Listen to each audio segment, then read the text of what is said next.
Hello and welcome back to My Mom's Basement and a very special Deadpool and Wolverine recap edition of My Mom's Basement. I'm Bub Fox. With me is Clem, and we are here to recap the movie. We saw it early. We were lucky enough to go to the premiere on Monday. We're recording this on Wednesday. It'll be out on Thursday. Clem, we finally did it. We finally saw Deadpool and Wolverine, and dare I say it lived up to the hype. Yeah, it's crazy to think about when they first announced the movie. Remember the ad with Hugh Jackman and Ryan Reynolds, and we're just like, what the fuck? And they're making all the jokes, the meta stuff, and you can just tell they're buddies. And we're like, oh man, this is going to be so awesome. Whenever a new Deadpool, like they do a great job with advertising, but anytime there's a new Deadpool announced, there's just so much fun stuff. And to think we got from that moment to this moment, along with like all the lowlights of the MCU that took place in that timeline, it was like, all right, we need to hit. And again, the only other time we had an early screener was Quantumania, and we're like, please don't be, because if this Quantumania was a blip, a big blip, but it was a legit blip for sure, not a Thanos kind of blip, but like it was a bump in the road. This would have been like a sinkhole, and the car just goes down into the sinkhole if it wasn't good. But it was, how do I even say this? Was it great? I think it was great. It was great for what it was. I'm not going to say it's like this. Great. I don't think it's an iconic movie that's like, we're not going to compare it to the cream of the crop, but it was great for exactly what I hoped for as a fan and exactly what the MCU needed, right? Yeah, and some people asked right away, what's the ball scale rating on it? And I have like 2 ball scale ratings. If I'm judging it as a movie, I would say 4 balls. If I'm judging it as an MCU movie, especially at this point in time, I would say 4.5 balls. It's like a bit of a different scale for me where it's like, yeah, I wouldn't put this up against Casino and Goodfellas. Like, it's not that movie, but I would put it probably. We talked about like our top 10, top 15 Marvel movies. I think it's in that range. Yeah, that's what I said, is Deadpool in your top 10. And you said, I think about top 15. And I do think it's a very unique thing with Deadpool. He's graded on curve because he's going to have the jokes. And I think people, because I've been seeing the reviews coming out, there's some people who like really don't like it, which I think is crazy. If you don't like it, I imagine you're just not into the movies or the comic book stuff as much as the rest of us, which, hey, that's fine. But for those of us, as I say this, dressed as Wolverine right now, clearly I do not fall into that bucket. Those of us in the other bucket, however, it's like there's going to be fan service. It's going to be over the top, but he's like it's a wink as well. He's like, that's what Deadpool does. He breaks the fourth wall. And I always think Deadpool, you almost have to grade on 2 scales. And I give like a Deadpool 1 or 2. I think we were saying, like, we were talking to Kenjack before the movie. I can be like, that's an awesome Deadpool movie. I also can't rewatch it like 100 times like I could do with Endgame. It's just, that's the way the movies are. And sometimes the joke's like, all right, the 18th time you're called a douche nozzle, I've had enough of this. But other than that, like, this was everything, we were really hoping for. And again, I don't know, on the ball scale, it's like, at the moment, your first viewing, it's like the Deadpool. Me and Eddie do this with the Snack Boys. It's like, if I'm grading Doritos, I could grade Doritos on a Dorito scale, which has a different level than just any chip, because Doritos usually is going to have bangers, right? They only release bangers. So if I'm going ball scale, I'd probably go like 4.7 for the Deadpool scale. But like on an MCU movie, it's probably like a 4.3. There's not as much connective tissue. I don't think this movie's gonna affect a lot of stuff down the road, right? I think there will be some stuff that might, pop up. Yeah. But it's like, it was more standalone. We said it was kind of going to be the end game for the Fox movies. And at some point they have to kind of be like, they have to flush that and then move to the next one, recast and redo those characters. And I think it did a great job honoring them, having fun with it, Disneyfying them, and giving us, like, it was legitimately like the Royal Rumble. After the first big cameo, we're just like, and we see who's coming out. We're like, holy shit, that's fucking Wesley Snipes. And it was, I'm getting saying that. It was so much fun. The theater was going electric. The theater was going crazy. It was an electric scene. And I would hope that it's going to be like that opening weekend. You're going, obviously, see Pool. So you're going to have the dogs bark. Imagine if like a dog, like dogs knew it was up and there's, arr, arr, arr, They see Jennifer Garner on screen, like, it's Elektra. So I think it's an event. It's for comic book fans, and it's like, I'm not gonna non-comic book fans. If they want to review it one way, they can. Just like non-comic book directors can make their own movie. It's going to suck. It's not going to be, we're not going to like those movies. And the people who review them aren't going to like these movies. It is what it is. I fucking loved it. It was everything we were hoping for. And like our boy Matthew Vaughn, he said it. He said, this will now this is the thing. I think it gives the MCU a big fucking win. I said, it's like, when your NFL team has been struggling, they did get a big Guardians 3 win along the way, but it's like they've lost 4 or 5 games. And you're like, shit, this might just be like a lost season. We're starting to think about tanking. Maybe we get a new quarterback. And then they go out and put a 50 burger up. And you're like, all right, I'm in. Short term, long term, I feel good. And now it's like, I know Feige and the team can get to these levels again. It's just they're not going to have 20 years worth of back catalog stuff to really play the hits on us. So I said this before the pod. I said the Trust of Feige sign is not on right now. It's on the wall still, but after Deadpool 3, it's now plugged in. I've plugged it in, and I'll let you know when I pull the little string and Trust of Feige is blaring and it's lit up. However, the Agatha show could put a little dent in it, but I'm already kind of going and being like, that's going to be right. 2025 is their year. Captain America, Fantastic Four, stuff like that. That's the big stuff coming. Yeah, I think Deadpool 3, I said afterwards, is my favorite Deadpool movie. And afterwards also, we were standing in line for the bathroom. We had 2 crazy people in the bathroom. One kid that cut us in line, and then I think felt bad about cutting us. So he was literally doing a pee-pee dance in front of us. Doing a pee-pee dance. What's going on here? And then someone else walks in. I called him comic book guy because he went, was it just me or was that terrible? I was going to write my review tomorrow, but I'm just going to get it over with tonight. And everyone on the line seemed thrilled with the movie that we got, and nobody responded to the guy. It was just, he said that out loud, and everyone just kept looking at their phones. It's kind of a sad scene. But yeah, everything you said about grading it on a scale, and also it's hard to take this and say Marvel's fully back, because we don't fully know that yet. Like you said, there's some projects that are still in the Ike Perlmutter era or whatever. Yeah. He just sold off all of his Disney shares, so he's gone. Don't let the door hit you on the way out. Can I put these down? Give him the finger? I liked the acknowledgement that in this movie that the Marvel universe is at a low point. The line where he's like, great line. We were kind of joining at a low point right now. That hit so hard. The theater thought it was so funny. And that self-awareness, which is the stuff we expect from Deadpool, I think speaks to Feige's self-awareness. The fact that they're putting that out there and they're okay with him saying shit like that. I mean, there's a lot of shit that he says in this movie that I was like, I can't believe they're okay with them saying that. This was rated R. They did not pull a single punch. Nope. Someone was like, can I take my kids to it? And I'm like, you can, but they're like, oh, they like Deadpool 1 and 2. I'm like, oh, then you're fine. But you have to know what Deadpool is before you take her to see a Deadpool movie. I mean, my Sienna's friend, he's 10 years old. He loves 1 and 2. I wouldn't have said take your kids to it, but now that they've already gone the Deadpool route, that's fine. And no sex, so it doesn't get too crazy. I guess actually, yep. Deadpool 1 does have the holiday scene where so that's a little different. But yeah, I don't know how you could not come away from this just with a big goofy smile on your face. And it showed 2 things. One, now we have has a Disney war chest behind it, so they're gonna make it good. Feige's there, and they could have fun with themselves, because that is something that's you could have a hardo who's just no, it can't be like this.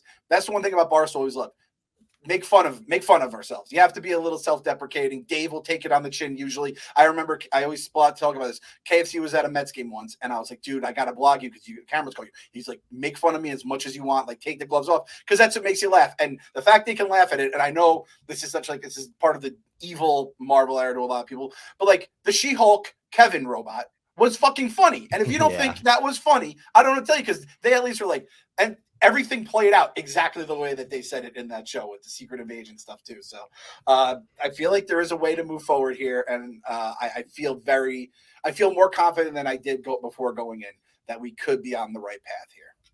Absolutely. Let's tell everyone about Game Time, and then we'll get into the actual movie itself. Did you know this weekend OAR is at Pier 17? Our friends in OAR are over at Pier 17. Friday night, you get tickets for $99. Best venue in the city. One of the best bands you could see live right now. It's going to be an awesome show, and you could get there thanks to Game Time, the official ticketing partner of Barstool Sports. You shouldn't have to worry when you buy your tickets to your next big event. Game Time is the fast and easy way to buy tickets to all the sports, music, comedy, and theater events near you. They have flash deals for sudden discounts, zone deals for when you're feeling flexible, and their lowest price guarantee, which means that if you can find the same seats for less anywhere else, Game Time will credit you 110% of the difference. Game Time is the best place for last-minute seats with up to 60% off your favorite events. I'm going to get those OAR tickets, I think. What am I waiting for? I got to see OAR again. Take the guesswork out of buying tickets with Game Time. Download the Game Time app, create an account, and use code MMB for $20 off your first purchase. Terms apply. Again, download the Game Time app today. Last-minute tickets, lowest price guaranteed. The promo code is MMB. Also, I saw that Deadpool is actually going to be at the Disney parks. I think Disneyland first in Anaheim, the Avengers campus. Crazy. Just the fact that that is a sentence. You could go meet Deadpool at Disney with half the shit that he says and does in this movie. What a world we're living in right now. It's almost to the level of like someone asked Kevin Feige recently, do you think ever we'll see DC and Marvel collaborate on a movie and do a crossover movie? And he was like, I don't know. He's like, never say never. I don't think it's going to be anytime soon, but that would be cool. He's like, I've thought about it. This sort of stuff makes me realize that's probably just going to happen in our lifetimes. Like it might take 20 years, but in 20 years, we might be watching Batman beating a pulp out of fucking Captain America or something. And like, why wouldn't you? Like, if that was like a hollowed ground of the comics where they're like, you can't do that, you know, has to stay between party lines. I'd understand. The comics do it. So it's like, what the fuck wouldn't the movies do it? You can always figure out money and everything else along the way. We've seen them do it with Sony on a different level. So it's like, that would be, I mean, and it ends up being better for everyone. Just like when you would see ECW fighters going with the WWE guys and you're like, holy shit. That's the same kind of thing. And everyone can make their money. And I do think that having Gunn on the other side of the equation does help. Like, there's someone who's you have a great relationship with going into it. So, oh, yeah, that would be cool. Oh, so speaking of what Feige said, just real quick, because I didn't hit it on, at the top. Did you say this was an 8 in terms of like the future impact of the MCU with Endgame being a 10? I thought about that, and it's hard to call it an 8 because, like you said, I don't know how much this is going to affect what goes forward. If this Hugh Jackman and Deadpool are like two of the stars of Secret Wars, maybe. Yeah. But like, I don't know, walking away, I didn't feel, it felt more like you're closing the door on the Fox universe, introing Deadpool and Wolverine to the MCU, more than it did like, this is, oh my God, the MCU has changed forever now. Yeah, exactly. Now, so I felt the same way, but again, he has maybe the whiteboard is up. Maybe he knows more about what's happening in the future. They'll have Hugh Jackman doing it till he's 90. We heard that a couple times. Till he's 90. Let's get into the movie itself. Oh, all those lines about Disney. You got the fact check from Disney till you're 90. Till you're 90. It's so good. We open up with an awesome sequence of Wade Wilson, Deadpool, digging up Wolverine's grave from Logan, which really worked out perfect for us doing a Logan recap into the Deadpool and Wolverine movie. I think they reference Logan more than they reference any other Fox movie in this. It's great. Yeah. We, as if we didn't desecrate Logan's remains enough by saying we didn't love the movie as much as other people do. Ryan Reynolds took it. And listen, there were people walking into that theater, or at this point, you've already watched it. So people will be walking into the theater with their pearls clutched, being like, they better not fucking ruin his, legacy or his name or whatever. And then he just straight up fucks his skull, basically. Does everything but fuck Wolverine's skull. It was absolutely incredible. And like, let's also be honest, the fucking music was great. Bye, bye, bye. So Ryan Reynolds had the moves. He was doing that in his fucking Canadian apartment back when NSYNC was out. Just absolutely, just incredible shit. And I was like, holy fuck. Like the first time, just dumb luck in the basement. We happened to just nail that one right before it happened. Deadpool is now 3 for 3 in their movie intros, their credit sequences. Oh my God, it's almost James Bond-like at this point, where it's so good. You look forward to it as like an attraction of the movie. This one being set to bye, bye, bye, him doing the fucking dances, and him using the adamantium skeleton of Wolverine and all of his bones as a weapon to kill the TVA who was after him, whatever. It took literally like 5 minutes for me to turn to Clem in the movie and just go, metal. And he gave it right back. I think you knew what I was going to say when I tapped you on the shoulder. They're like the fact that they're like, hey, that's where we're gonna throw the names of the cast is on Wolverine's bones as they're being thrown into TV agents like gullets and shit, just gnarly stuff. And then, I mean, come on, let's be honest. Like, trust tree basement's always a trust tree. If you ever were like saw Wolverine's skull there, and I think most of us wouldn't do anything with it. You see a dead body, let him rest in peace. But there's a party. It's like, what if I just strapped on those claws and got the feeling, and he goes shinked, and we got the shinked out of him too. Or I don't know how the fuck he set it up with the little twigs or whatever. And I was like, oh, that is incredible. So it was so perfect. Awesome. And again, it's like, listen, if you're gonna be mad about this whole Logan thing, you could be mad. Just know I do not give a fuck. We're gonna have fun with it. It's supposed to be fun, people. For all this crying and bitching about is the MCU back, this and that we've already done. These are that's what I said to my like spoiler free review. These are supposed to be fun. You're supposed to have those oh fuck moments and just have fun. We're not supposed to be like criticizing every little thing. We do that sometimes on the pod because we're just trying to pick apart stuff and be fair. But oh man, that was fucking incredible. What an incredible scene. The rib bones are flying off, and then of course the rib bones, the skull and vertebrae like a ball and chain. He's like swinging the skull around by the vertebrae. Oh my God. Like you said, when he fucking hits the claws, it's just like, and so many scenes out of this movie, we'll point out a couple later, I'm sure, felt like they said, let's try to frame this and almost freeze frame or slow motion in the moment where it could look like a comic book panel. Like they had, it seemed like more of a focus on that this time than even the previous two Deadpool movies, which I loved. I thought like this movie got shit on a lot by like film snobs on Instagram who, would watch the trailer and they'd be like, the color grading is horrible. Marvel's ruined.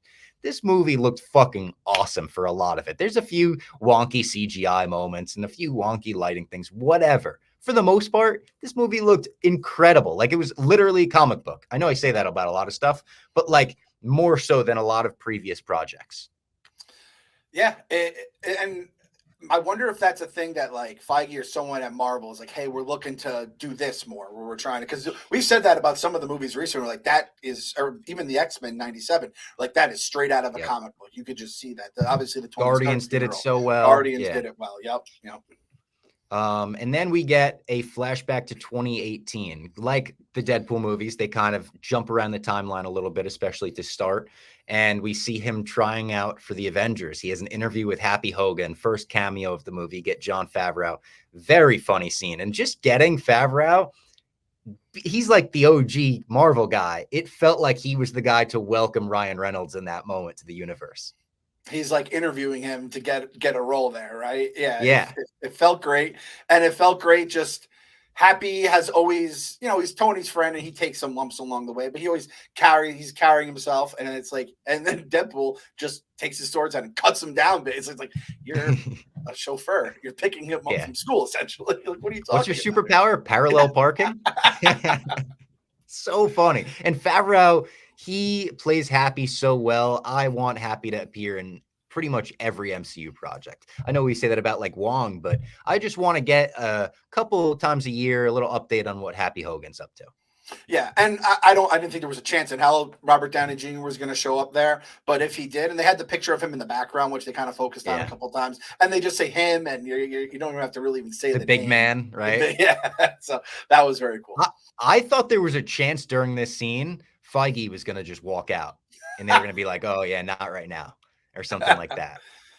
Then we go post Deadpool 2. Wade is a car salesman with his friend Peter in Earth 10,005, and he takes him to a little surprise birthday party. Peter takes Deadpool home, and all the characters from the Deadpool franchise are there. This is most of what we saw in the trailer, where the TVA comes and they interrupt the party. They take him in and everything. I think one of these TVA agents could have been Rob McElhenney. Not positive. Oh. He was making a cameo. He was in the credits and everything. I think it would be kind of funny if he were the one that Deadpool was like you, I want to look in your eyes or something. You're staring at me all lovingly, whatever he said to that guy. But it's nice seeing all the old Deadpool 2 characters. We didn't get a ton of them in this movie. I know we talked about like wanting some of them. We got enough Blind Al for my liking. Maybe not enough Dopinder, but the rest of them we got enough here. I needed more Yukio. Yukio. Oh, Yeah, thank you. you love Yukio. He did have his moment where it's like, I'm so sorry you had to see that, Yukio. You had experienced Yeah. that. So I love that.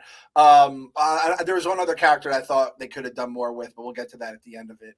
But the jokes, like it was like you said, it was a lot of the stuff we saw in the trailer, but there was a few jokes that even kept in the holster that were, pretty R-rated along the way. And again, you're hitting the cocaine jokes, you're hitting the pegging jokes, and I bet do they still do commentaries? I know it used to be DVD commentaries. I imagine commentaries probably live somewhere in the digital sphere.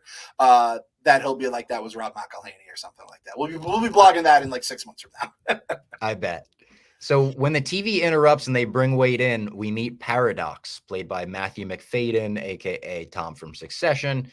Tells him about Logan, tells him about the MCU, lets him watch, on the TVA screens, a bunch of MCU moments, Captain America moments, like iconic stuff. He sees a quick shot of Thor holding him crying, which is a running joke throughout the movie. I thought we were going to get Hemsworth by the end of the movie. I was surprised that we didn't. Were you? Oh, I was shocked. What do we call that, Bob? What's the literary device that is? Do you know? Chekhov's Mjolnir? No, close. I like that. Chekhov's Mjolnir. A red herring. That was a red herring. You keep waiting for you. Like, the movie can't be over. We haven't gotten the Thor scene. And I was all ready to be like, they got us with it. And then I saw a theory that we might get that in Secret Wars. Secret Wars? That would be fucking good. It'd be good. And that's the thing about Deadpool. That is now like, again, Ryan Reynolds definitely has a whiteboard with all his shit or some sort of a thing. And like running bits or things that we have to tie up, that is like top 3, if not number 1 right now. It's like the Thor Deadpool scene where he's crying his eyes out over him. Who was playing Thor in that shot too? I don't know. Could you tell who the actor was? Because I'm like, wait a second, is Hemsworth? Are they getting Hemsworth? I'm like, no, that can't be. So I'm gonna actually, I wasn't gonna go rewatch it. Like, I wasn't gonna go to the theater ASAP, but I think I want to be in a theater and hear the reactions to everything. So when I go, I'll try to figure it out, unless someone leaks it online. Because I didn't even pay attention during the credits, because obviously there's other stuff going on. Yeah, I'm in that weird spot where I saw it on Monday. Today's Wednesday. We're recording it. I'm supposed to take my dog to see it, the Dogpool screening hosted by Dogpool. I think there's a chance my dog is not going to love it. So if she, not that she doesn't love the movie. She'll love the movie, but just the loud noises, Faith is more of a DC girl. Yeah, more of a Batman girl. But I'm like, I don't know. If I take her out, I'll probably go see it on Thursday or Friday night with my girlfriend because she'll want to see it. If we just get through the whole movie, I'm going to have to tell my girlfriend, I think I'm going to have to see this for the 3rd time this week because I want the opening night reaction. I want to be there for it. We got a little bit of it in our theater. There were a few it was the press screening, but people still had moments where they popped, and they were girls sitting behind us. They were coming their pants when a certain character that we'll get to came on screen. But Paradox, great character. I said you could have had Francis play him and the movie wouldn't have lost any points. Just the sense of humor, some of the cadence in which he would make these jokes, I felt it was very Francis-esque.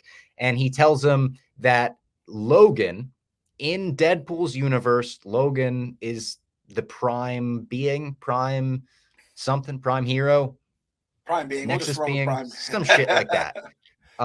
And basically, because he's dead, the world is now collapsing in on itself.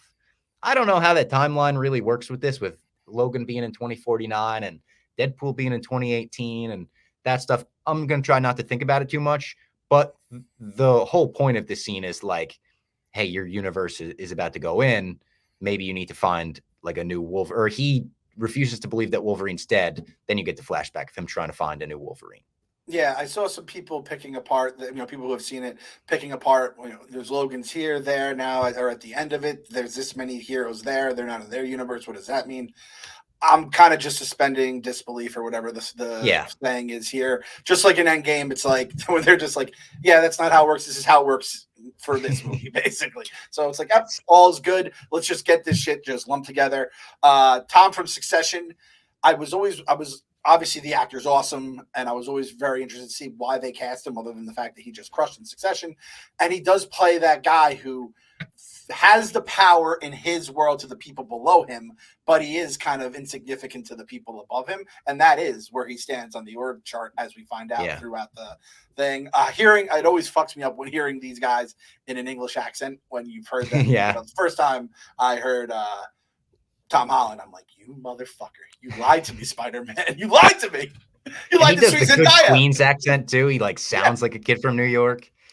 But this montage where he goes and tries to meet a bunch of Wolverines is where the movie starts to feel like the movie that it was promised to be, Royal Rumble-esque in the fan servicey Rick Dalton point at the screen and oh my God moments. He meets a short Wolverine first, comic accurate height Wolverine, which was so funny when he steps down from the stool and he's just this little guy. He meets Patch, who I know people were stoked to see.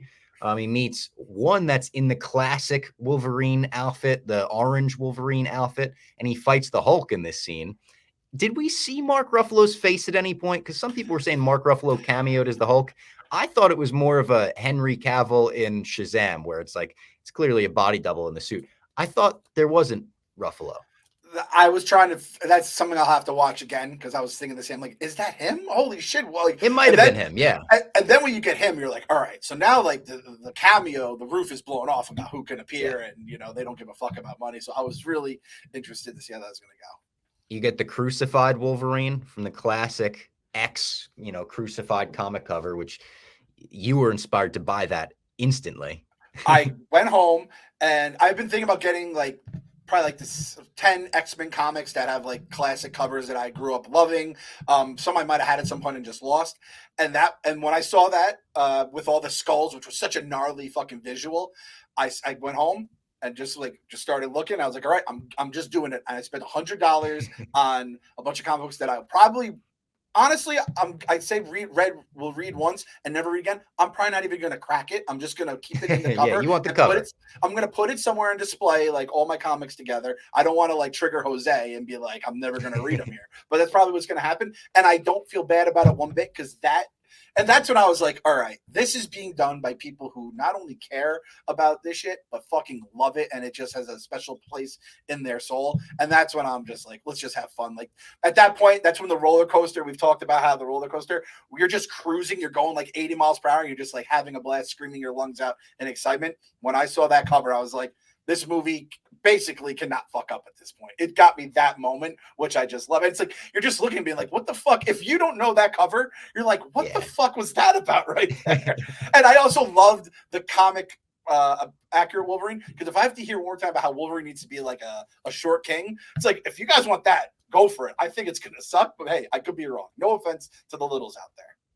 And then they put a huge exclamation point on the scene with the final Wolverine being Henry Cavill as Wolverine. He turns around, he's working on a bike, he's got the cigar in, and Deadpool is immediately like, Henry Cavill. He's like, I think I speak for everyone when I say this just feels right. Like those other shitbags down the street. He just starts talking shit like that. Such a crazy, unbelievable, can't believe that didn't get leaked cameo. And I said to you afterwards, we heard some whispers from like leakers and scoopers that the first post-credit scene for Deadpool and Wolverine was going to be like kind of played as a joke, but they could go forward with this as an idea if they wanted to, and they couldn't believe it hadn't leaked.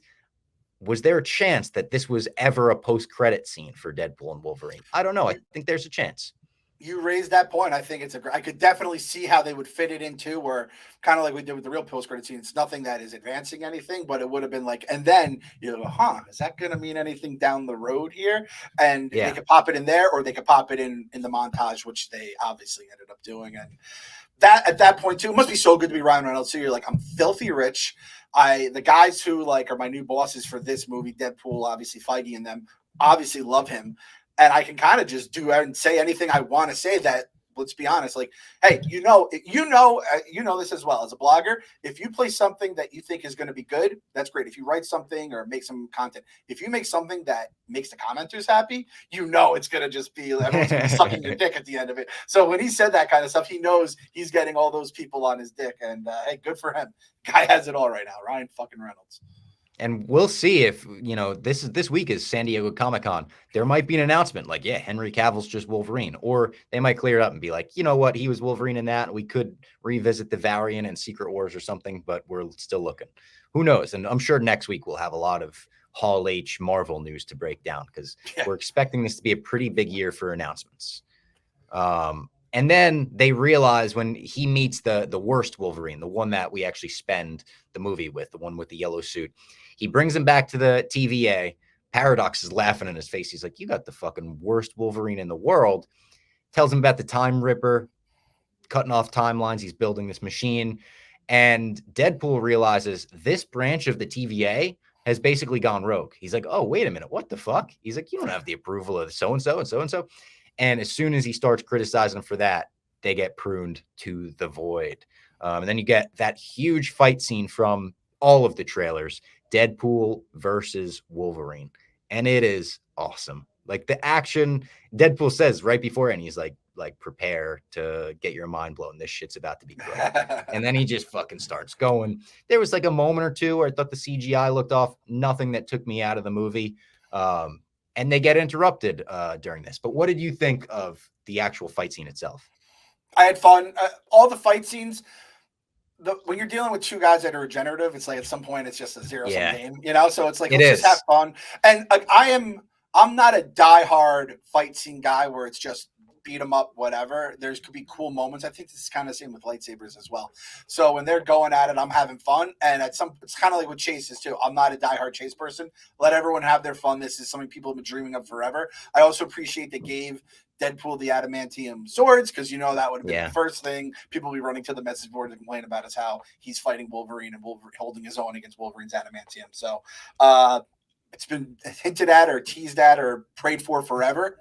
We got it, and that's the thing. There's two things about this movie. I think there was a couple times where the fight scenes, like we kept getting the repetitive Wolverine Deadpool stuff, and some of the jokes. It's like it's jokey. It's a Deadpool movie, so I have to say that's how it is. So I would have probably maybe been like, I could use a little less of it.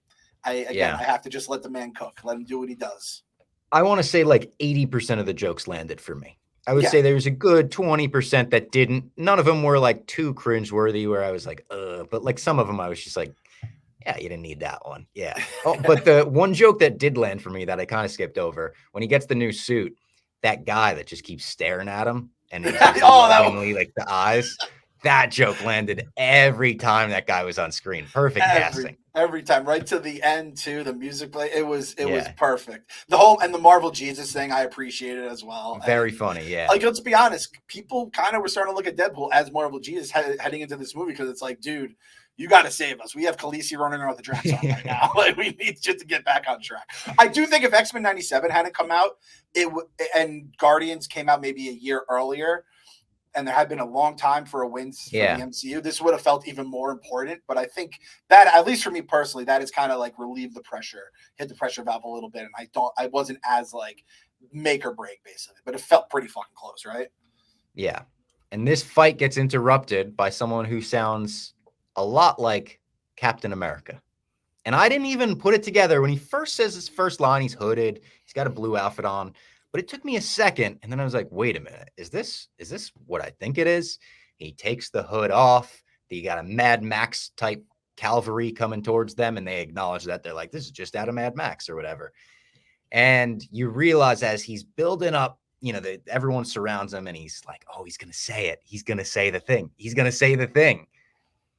I realize what's happening, and I tap Clem on the shoulder. I don't even know if you processed what I was saying in the moment, but he says flame on instead of saying Avengers Assemble. This is not Captain America. This is Chris Evans reprising his role from Fantastic Four's Johnny Storm.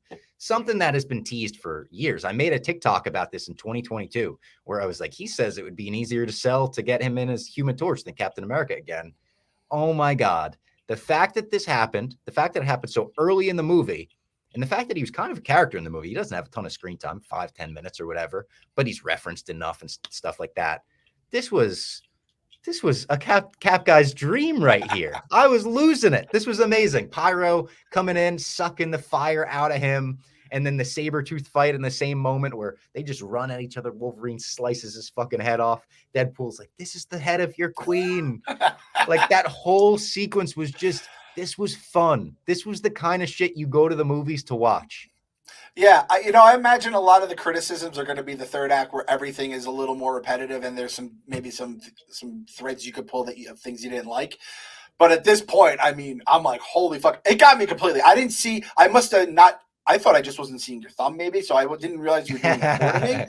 And I'm just like, they got fucking Cap. And I've had Johnny Storm kind of on the radar at some point, but I wasn't thinking this way. I was thinking Secret Wars, which made it land even harder for me. So I was just like, oh man, because I thought I had seen, because I think he has a little bit of red somewhere on his outfit, not on the Yeah, he does. Four. So I am thinking red, white, and blue, obviously, with Cap, and even Deadpool says like Avengers Assemble, right? So you're just like, holy shit. And then the fact it was Johnny Storm, that's when there's like the moment at the Royal Rumble when you get the guy who is probably like 2 levels higher than anyone you thought you were going to get. Mm-hmm. And you're just like, all right, like we could be seeing Stone Cold tonight for all I know. And that's kind of where I was with this. And once I saw that, I'm just so happy to be here right now. That's all I could think about when I was in my seat. I was like, I'm just happy to be here, which is something we haven't said a lot lately with these Marvel products. So it just hit so fucking hard. Our boy Pyro, who by the way, Bob Fox got the interview with him, had himself a fucking movie. I didn't think Pyro was going to have this kind of role, man. Good for him. I thought he would have like an Azazel type role where like you see him and you're like, it's cool. He's one of the guys. And then he gets killed off at some point. He's like the henchman. He's the Bob the Goon of the movie. Yeah, he is the Bob the Goon of the movie. Awesome performance, Aaron Stanford. Yeah, he was great. He was just like perfect conniving villain, playing for both sides and stuff. Chris Evans also does a great job playing Johnny Storm so different than he plays Steve Rogers, that like he's such a dick as Johnny Storm. And, that's even revealed more so in the post-credit scene. But everything between Johnny, Deadpool, and Wolverine, and then into the Cassandra Nova scene really cracked me up. I thought it was some of the best stuff in the movie. Yeah, 100%. And it is so funny to have the wisecracking, Johnny versus the clean Cap. It really does just fuck with your brain. Like, that's my sweet Cap. Why is he speaking like that right now? Then they're taken to meet Cassandra Nova, who gives her whole backstory. He's like, that's a lot of exposition for a third movie in their franchise or whatever. Very funny lines like that. She murders Johnny brutally after Deadpool goes on this rant about everything. I thought that moment was so funny. The CGI in that moment might get picked apart because it looked a little video gamey when he just gets made into bones and blood. And she summons Eliath. Deadpool and Wolverine narrowly escape, and then you get into the like Pyro tailing them the whole time point. When it comes to Cassandra Nova, I thought the actress played her really well, and I loved the effect of her putting her hand into people's faces and it's coming out people's eyeballs, and that effect was really cool, really unique, really good. I don't know that Cassandra Nova had enough to do in this movie for me to say she was a great villain, but if she had more to do, I think she had that potential. I think that's a fair criticism that I think people will make, and I'm with you. I thought the actress was awesome as her. The character, which I don't know about from the books as much, but just like reading up on it ever since she was revealed in the trailer, got me excited. And I did feel like I just wish she was done better. I wish like I'm the bad person in the void to these guys tried to screw me to I'm just going to destroy like every timeline in the universe. It was like Khaleesi in Thrones, right? At the final season, where you're just like, what the little fuck are we doing? The relationship between her and Paradox, a little confusing. The deal that they had where the deal is that she wanted to stay in the void because you could do anything in the void.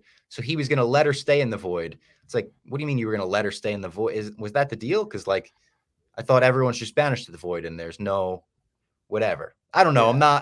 I'm not trying to pick that apart. I don't really care.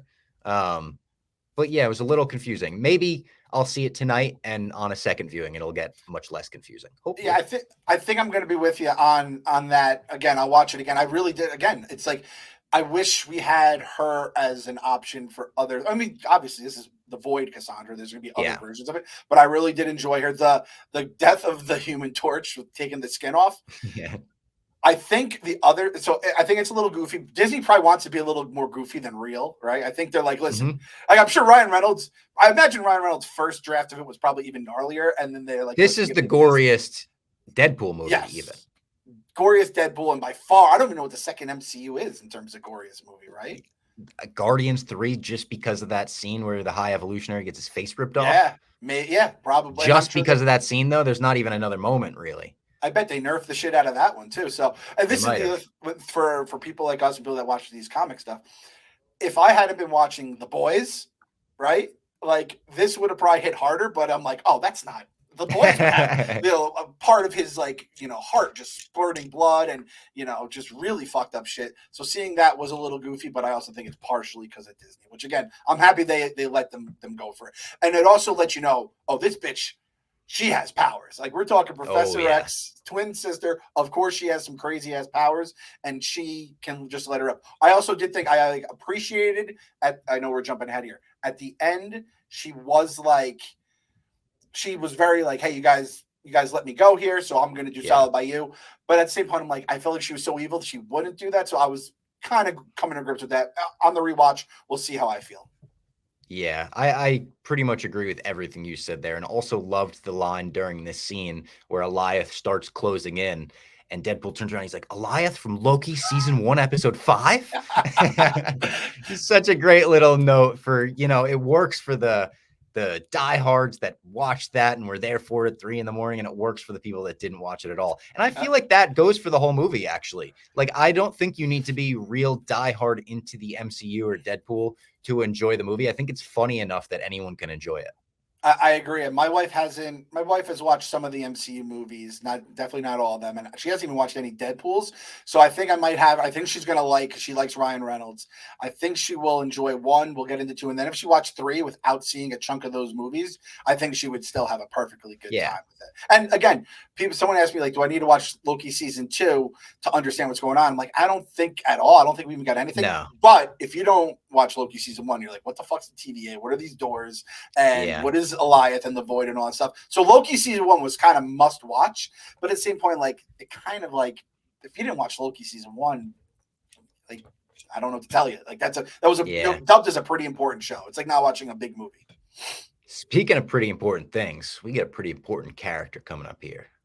Dogpool. It's the Dogpool scene. You get Dogpool and Nice Pool, who is like a samurai. He's got the double golden Desert Eagle 50 cals that Deadpool has his eyes on right away, like Wayne in that guitar. He's like, oh my God, I need those to be mine. And he talks to him about, there's these basically wildling Deadpools all over the void. They're a dime a dozen. You need to avoid them. This one is the only nice Deadpool. That's why they call him Nice Pool. And he's like, you got to find the resistance. So they get in a Honda Odyssey, which is another running joke throughout the movie. Deadpool's shitting on the Honda Odyssey at every turn. And then eventually he's like, hey, it kind of fucking slaps. And they drive off. They have like another fight scene in the car as well in the middle of the forest. They get into it in the car, like serious. And Hugh Jackman gives great performances this Wolverine. And then they're like, all right, I'm going to fight you now. I think Deadpool says that. Yeah. Like, we're going to fight now. And they just start fucking going. Wolverine seatbelts him in. So creative, this one. The way they used the car and stayed in the car pretty much the whole time. I said to you, there's that moment where he's banging Deadpool's head off the radio. I think that might have been the moment they played The Greatest Show, but I don't know. Another thing that hopefully tonight I'll be able to re-listen to that. But yeah, I thought this fight scene might have even been better than the first one because it was more creative. I was hoping for This Is the Greatest Show. Like that would have been like a needle drop moment, and I'm bummed they didn't do it. Again, that's when you find out the soundtrack before the movie. It hurts it because if I had not even known that going in, I would have been like, oh. Yeah. And then if that was the point, because again, as soon as we left, we're like, all right, now what didn't we like or what was missing? And I'm like, where was that? So if it happened during that scene, great fight scene. Again, like I think it could have not scrapped it, but made sure to do whatever. I'm fine with it. Had some really cool shit they did with the car. I'm a Toyota Sienna guy. So I am like, fuck the Honda Odyssey. So I was kind of like riding with Deadpool hard there. We're talking minivans right now, folks. Don't worry about it. And then Nice Pool. Every time I saw Nice Pool, even down to like the namaste and just personality, the hair, that's Jenks. That was fucking Frank the Tank Boy Jenks. He did the same bun, right? It's a similar bun. Yeah. I like when he called him Yeah. When he called him Van Milder. That was a really funny chirp. Every single line where he's saying one of his movies or he says one of Blake Lively, it's Human Body is 220 Bones, 221 if I'm watching Gossip Girl. Great line. Really funny. Yeah. Before we get into some of the best cameos, some of the best scenes, let's tell everyone about the PFL, Professional Fighters League. I love the PFL. And the playoffs kick off on Friday, August 2nd. Women's flyweights and heavyweights headed to Nashville. It's win or go home as fighters compete for a spot in the $1 million PFL World Championship.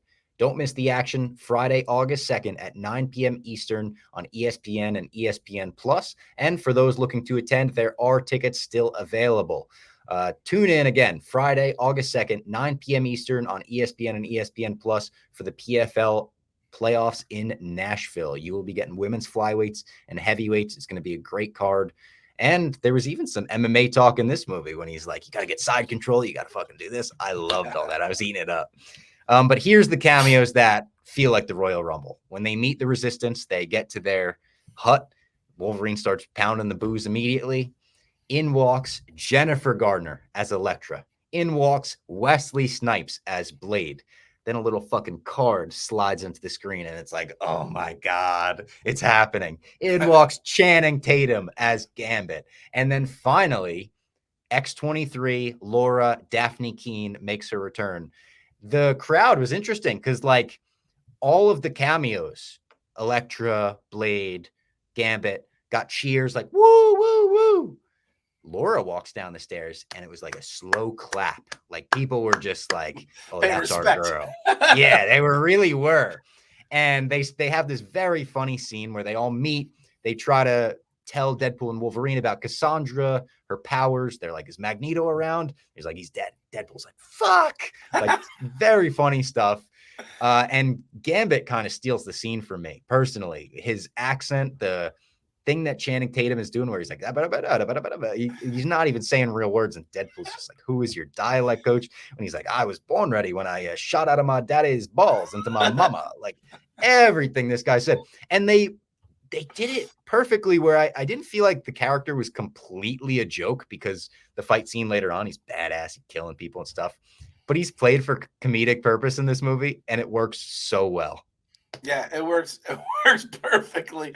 Oh man, Wesley Snipes dropping an R bomb was so funny. And then Ryan Reynolds goes, "Listen, I'm in the void. I'm not also trying to get canceled right now." So it's like they're even having fun with that stuff. So I appreciated all that shit.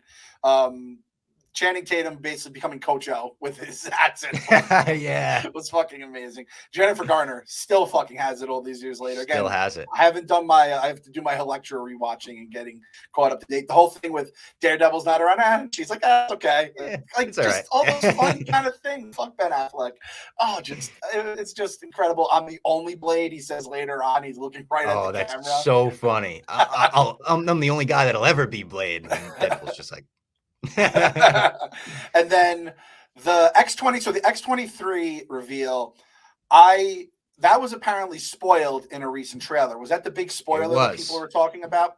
And then yes. I had seen something about X-23 being the big reveal. And I'll be honest with you guys, this was before I did my Logan rewatch. And I'm like, well, luckily for me, I have no clue who the fuck. I thought X-23 meant like X-Men 23. And they revealed that there's an X-Men team out there. So I was like, oh, shit. And then when I rewatched Logan, they say X-23. And I was like, oh, shit. So seeing her, by the way, makes me feel ancient. And it's only been 7 years. Yeah, she's an adult Logan. now.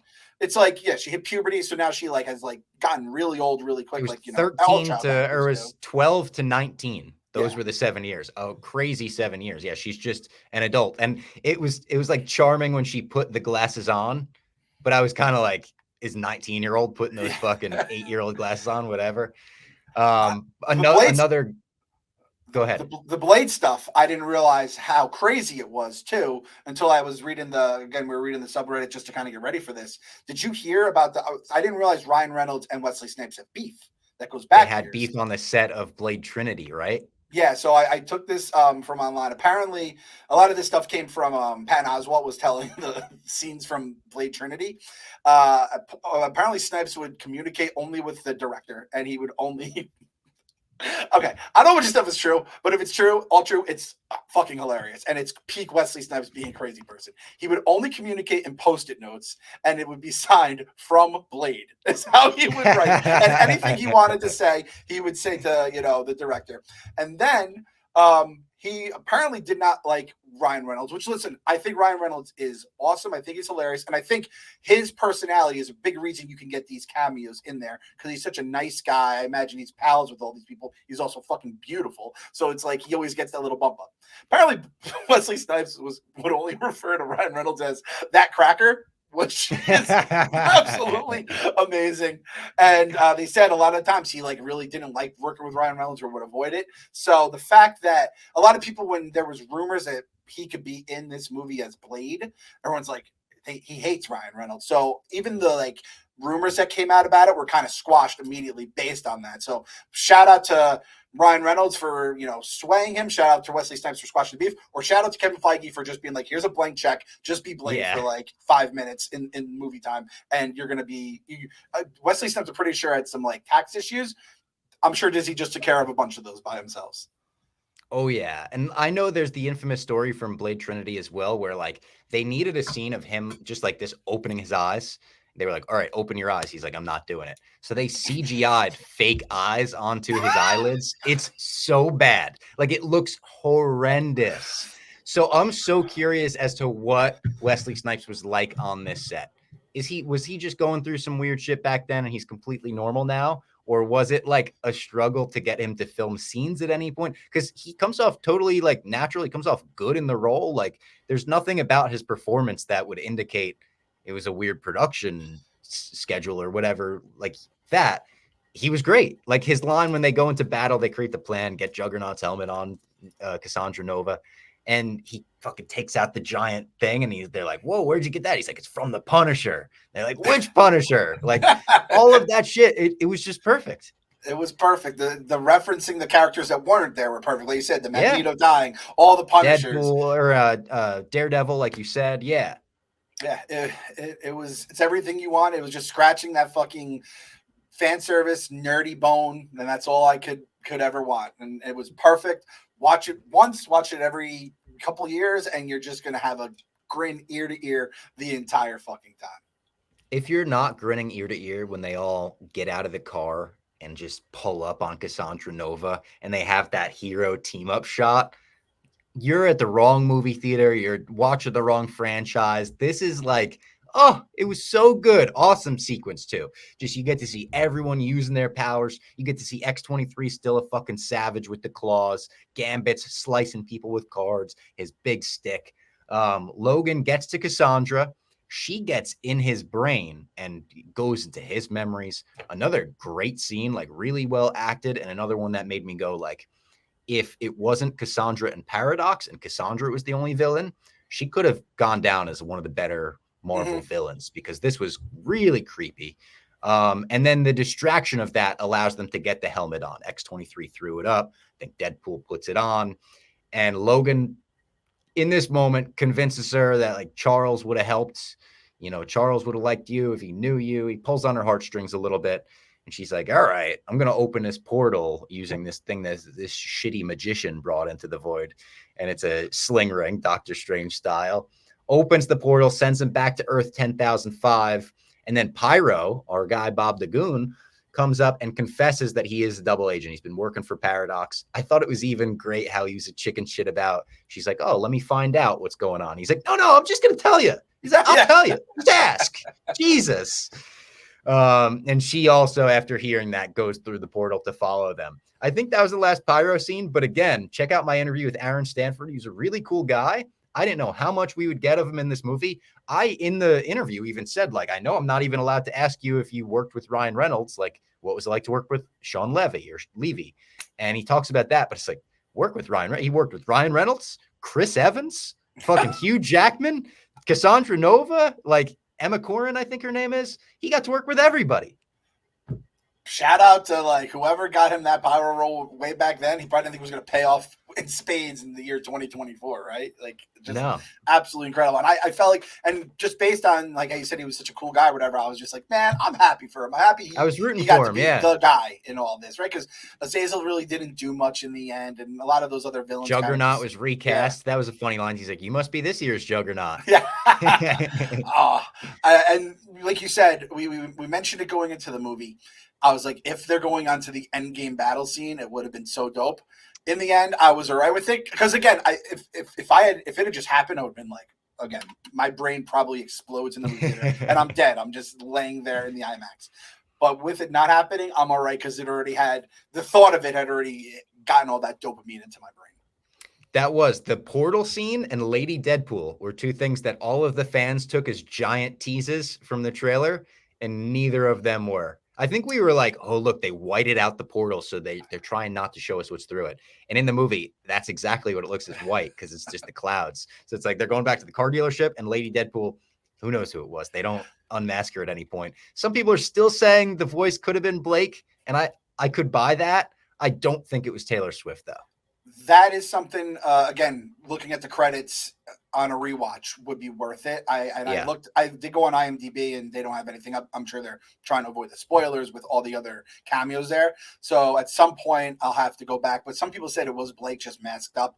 If that's the case, I'm fine with it too. I think that's makes it just as funny. All right, cutting in with a quick insert here because after seeing the movie the second time at that dog pool screening, I stuck around for the credits, and Lady Pool is in fact played by Blake Lively. So there you have it. I didn't notice it the first time, but she is in fact Lady Pool. That dog pool screening was awesome, by the way. I'll talk about it next week. Back to the show. Then we get the army of Deadpools featuring Lady Pool, Baby Pool, Head Pool, Kid Pool, all of these random Deadpools coming through the portal to fight Logan and Wade. There's the whole, like, it's kind of a B plot with like Cassandra Nova and Paradox, and there's the Time Ripper. It's matter and antimatter. She's trying to prune all the universes because she's mad about the deal thing. They need to stop her, but first they need to stop all these Deadpools. And you get the scene where Hugh Jackman just goes like that. And as soon as he went like that, you heard the gasps in our theater. Like, it's about to happen. Puts the fucking mask on. It looks so awesome. Another comic book level shot of them lined up. And then it's almost like the hallway scene in Guardians where it's like a one shot, like go through just killing Deadpools left and right. Some of them regenerate, some of them don't. That was a joke throughout the movie as well.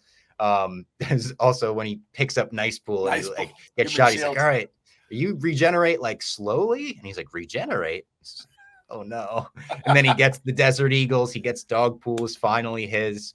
I noticed there was a Stan Lee cameo during this. I loved when they go through the bus, there's a Stanley Steamers ad and it's a picture of Stan Lee on it. So it's like, oh, that's nice. There's the Rob Liefeld is the creator of Deadpool. They put his name on the thing there. Just feet, right? Because he doesn't do feet. Oh, is that what it is? Because he doesn't do feet? I didn't even realize that. I think that's been in an old one. They had like the Feige Pizza, then this guy Liefeld. I think it's called like Just Feet is the name of the company or something like that. Yeah. So the Easter eggers are going to be hunting forever with that with this scene and just the whole movie in general. The Void, all the little things in the background. 20th Century Fox, which we saw in the that other was funny, too. yeah. And they have to stop Cassandra Nova by like teaming up, and someone's got to make the sacrifice. It's going to kill someone. Wolverine wants to be that guy. Wade doesn't let him be that guy, closes the door on him, and he's like, you're not making the sacrifice today. They have the Madonna playing like a prayer, and he grabs the shit. He's trying to hold it. Out of nowhere, boom, Wolverine grabs his arm, and they combine powers. They are able to short circuit the Time Ripper, killing Cassandra Nova, stopping her, killing her for now, because she might be back in 5 years. Who knows? They are successful, though. B-15 from Loki makes an appearance. A great like little cameo for the people that watch Loki. Another one where you don't have to watch it to be like, oh, she's just a TVA agent. And she comes to arrest Paradox. One of the funniest scenes in the movie, I thought, was the arresting Paradox scene because of how he's trying to play. He's like, my men were in there making a noble sacrifice. He does all that. And then you bring back the guy that was in love with both of them. And he sees Hugh Jackman shirtless with the mask on. He's just like, oh my God. That was another unbelievable visual of Hugh Jackman with the mask on, but also shirtless with the fucking lights running through his veins. Like at some point, it almost looked like the adamantium was about to rip out of his bones, like X-Men 97.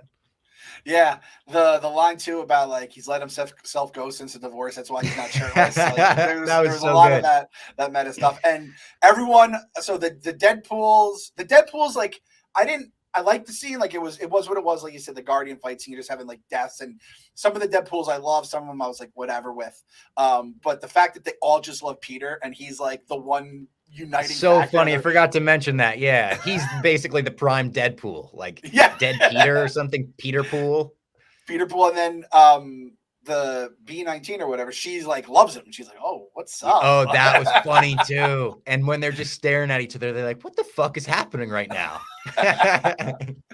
But and then when all the Deadpools are there, and Ryan Reynolds just goes, "Like, listen, the multiverse just isn't working. It's just not working right now." Very much like Marvel fans are just nodding in agreement, right? They're doing the Alonzo Mourning, shaking the head and then nodding. Yeah. So, I don't like. Are we done with the multiverse phase, or are we gonna like try to save it in the next year? I don't know how it's all gonna go. We might be like, I don't know what the end point is though. Is the end point Secret Wars, or is that the beginning of the mutant saga? True. Because that's what Feige just said. He's like, "Oh yeah, the next saga is the mutant saga." It's like people were like, "Oh, so you're sweeping that multiverse saga under the rug real quick, huh?" Yeah. It's interesting too to think about it, because the multiverse saga to me feels so much shorter than the Infinity Saga, because it's come out in such a short amount of time. But there's so much more content in the multiverse saga than there ever was in the Infinity Saga, which is, it breaks my brain a little bit to try to process that. And like we were talking about before the movie with Kenjack too, a good chunk of it was because like Bob Iger's replaced when the other Bob, who I will not even mention his name. Disney Plus was a whole thing. They had to stream their asses off. Disney was the big franchise. They did it. They got fucked. It wasn't, some of it wasn't good content. Some of it was COVID related. It was just, we got fucked. We got fucked out of a really cool post Endgame phase. I don't know how good it would have been if COVID never happens. There's a lot of things you can say if COVID never happens, right? So, I think the Marvel universe is not number 1, 2, or 3 on the great what ifs if COVID didn't happen. So, I don't know where I feel like we still need it for a little bit though, because I feel like Fantastic Four, to weave everyone, you have to weave everything together with the Fantastic Four and the mutants. And I do think the multiverse is the thing that's going to have to bring them together. So I think you're right. Secret Wars could be the thing that does it. And that will kind of be the end of that. And then from there, we're going to go with mutants. And again, if Ryan Reynolds and his team of people, and who is the director of Sean Levy, if they aren't, if not like the head honchos of it all, extremely ingrained in everything, I'll be upset. Like Favreau was with Iron Man and all that shit. That's the way I want Ryan Reynolds and team.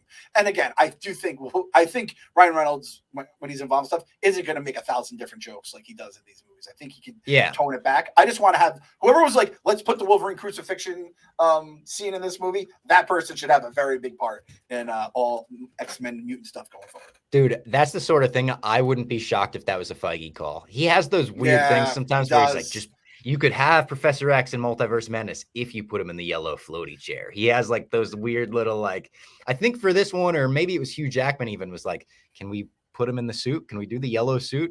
And the constant back and forth of that too, of Deadpool asking him about the suit and him being like, fuck off. And then you get the campfire scene with Daphne Keane, and he gives that information up, and he says, I wear this suit because it's the last thing I have of my X-Men, essentially. It was like, oh man, they're like pulling at the heartstrings. Like a few times in this movie, they pull at the heartstrings.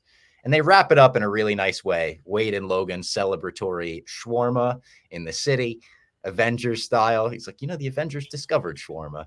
Wade then brings Logan home, and they have a little celebration. You see X-23 is there because they bargained with the TVA. Can you save some of our friends? I guess tough shit for Elektra, Blade, and Gambit. It's like, we could save one. It's like, all right, let's save my friend's daughter then. And Logan and Vanessa, or Wade and Vanessa, are in that weird spot that they left off on Deadpool 2. They're still in a weird spot. So the finale is kind of Logan being like, give me the fucking dog. You talk to the girl. And we see a nice little reconnection between Wade and Vanessa. That was my one other issue. I need everything more to be Vanessa. Good with Vanessa. I need more Vanessa, and I need everything to be good between them, because she deserves someone as great as Ryan Reynolds. Not Wade, Ryan Reynolds. And I just love her so goddamn much. I could have used more of her in the movie. I said if Blake wasn't going to be Lady Deadpool, I wanted Vanessa to be Lady Deadpool. More Vanessa. That's my one note. Even though it would have not fit in any point of this movie, that was tough. Yeah, like I would have liked more Dopinder, more Vanessa would have been good, more Colossus would have been fine, but there's not spots you could have fit him into this movie. So it's like, all right, I understand. I would love to know what scenes were cut or deleted scenes, or like what was cut from the script, because I'm sure they had extra stuff. This movie's a little over 2 hours and it flies by. Like every other scene is exciting and an action sequence or a cameo. So it really, the runtime flies by, but I'm sure the original cut was probably 2.5, 3 hours. I wonder if they had any like big cameos that were cut. That's a great question as well. Did you see that they leaked some fake news about I saw that as well. to And get was people that to send? Taylor Swift? Were they leaning into the Taylor Swift shit to try to just take everyone's minds off of the fact that Chris Evans and Channing Tatum and Wesley Snipes are back? Like, I don't know. Yeah, and because then you're going to be like waiting for it the whole time. And in the end, like we left that theater, and I was fine with it. I was like, it would have been cool if it happened. Didn't happen. And then I was like, do we like kind of like lean into be like, is Taylor Swift the enemy of the MCU? I'm not fucking with the Swifties right now. They're too damn strong. So I'm not even going to make the joke about that. She's cast, but she's going to play Mephisto whenever they bring him in. Then we got a mid-credits montage. I hesitate to call it a mid-credits scene because it's just a montage of all of the behind-the-scenes stuff from the Fox franchises, Fantastic Four, Daredevil, Elektra, X-Men, all of these set to Good Riddance Time of Your Life. And this is such an interesting one because when that song kicks in, at this point, people like kind of laugh. It's like it's been used at graduations for 30 fucking years. But by the end of that montage, it was so heartfelt and sweet. It wasn't really played for laughs like you think it is when it starts. And it's like, damn, that was a nice send off for that whole universe. Again, you're watching a Deadpool movie. You're just waiting for people to get shit on, or it's bloopers. Like, where's the punchline? Yeah, no punchline. They're like, thank you for the Fox movies. Yeah, and it kind of like, so we said it. We had Endgame was the wrap up of that first decade of Marvel. We had Spider-Man, which was the wrap up of all the Spider-Man movies, and then this did it for the Fox movies, which I thought was like. Yeah. And when you watch this movie through that lens, I think it makes it even better, right? It's like that's Definitely. What we were doing here, more so than making, episode 1 of the next Marvel and the next MCU chapter. It's more so just wrapping everything up. And I said it's a mid-credit scene, so I hope people were like, Clem, you told me a mid-credit scene and a post-credit scene. That I consider that like that it basically is like the reason to stay in the theater. There's 2 things that are going to happen during the credits, and that was one. And I loved it. I can't wait to rewatch it again because there was some fun shit in there, and there's just so many hits coming, and your brain is still trying to process everything it just saw. So that was very cool. That was hit me in the feels a little bit, not just because of the Green Day, but because I'm 26. Those movies, a lot of them came out when I was Blade came out, I think before I was born, even like possibly, or around the same time. The X-Men movies, I was such a young kid for even the Fantastic Four movies that I loved them. Like seeing the first Fantastic Four with Chris Evans.